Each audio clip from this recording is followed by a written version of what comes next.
Écoutez, l'islamisme se répand et c'est leur projet. Et ça n'est pas du folklore. Le projet des islamistes, c'est d'islamiser la planète. Et quand on voit ce qui se passe actuellement, moi, je regarde des choses. Écoutez, on ne peut pas s'empêcher de parler, par exemple, du niqab.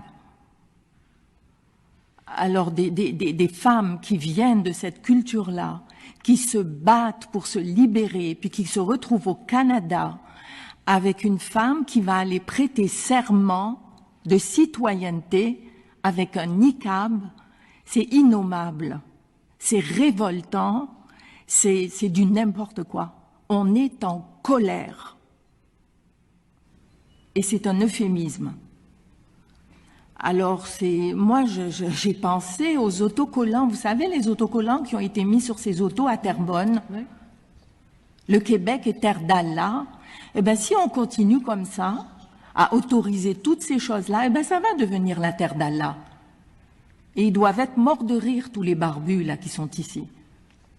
Si on autorise de telles choses, c'est de l'ignorance, je pense. C'est de l'ignorance, parce qu'on ne s'imagine pas ici. Vous savez, nous, en Algérie, quand les premiers voiles sont apparus, on a pensé que c'était du folklore.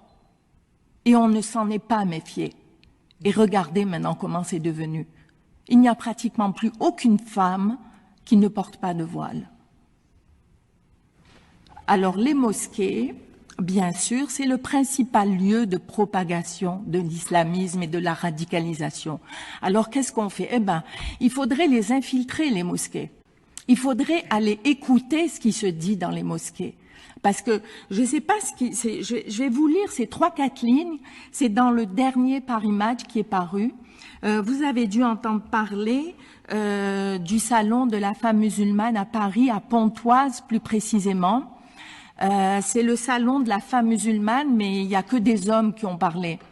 Il n'y a aucune femme qui s'est exprimée. Alors il y avait 3 imams qui prêchent dans des grandes villes de France. D'accord? Alors, le premier s'appelle... Rapidement, parce que... Ah oui, rapidement. Alors, je vais juste vous dire ce qu'ils ont dit, sans vous citer lequel a dit quoi. Bon, alors, les femmes qui se parfument sont des fornicatrices, promises à un châtiment atroce. Le deuxième enjoint aux femmes de se voiler pour éviter le viol, ici-bas, et l'enfer dans l'au-delà.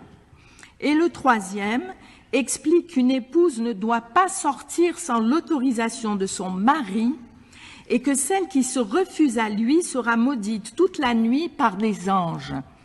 Et ces gens-là sévissent, influencent et aident à la radicalisation.